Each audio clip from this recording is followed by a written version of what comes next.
والفجر وليال عشر والشفع والوتر والليل إذا يسر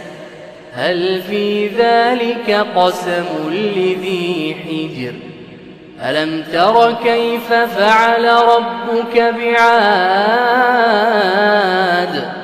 إرم ذات العماد التي لم يخلق مثلها في البلاد وثمود الذين جابوا الصخر بالواد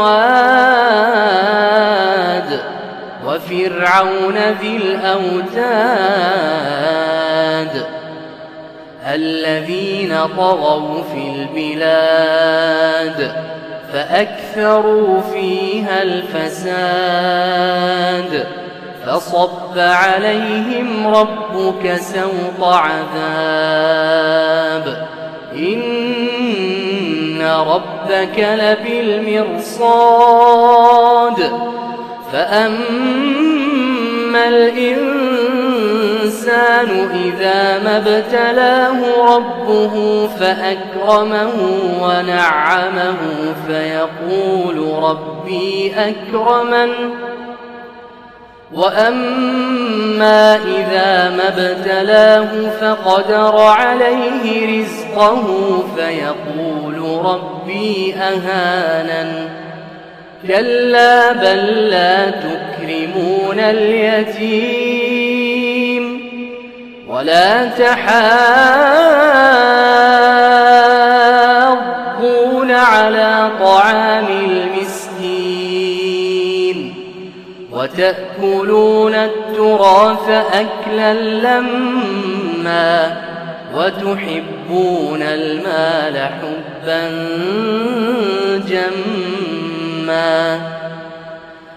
كلا إذا دكت الأرض دكا دكا وجاء ربك والملك صفا صفا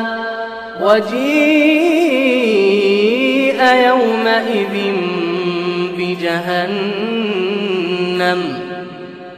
يومئذ يتذكر الإنسان وأنى له الذكرى يقول يا ليتني قدمت لحياتي فيومئذ لا يعذب عذابه أحد ولا يوثق وثاقه أحد يا أيتها النفس المطمئنة ارجعي إلى ربك راضية مرضية فادخلي في عبادي وادخلي جنتي الله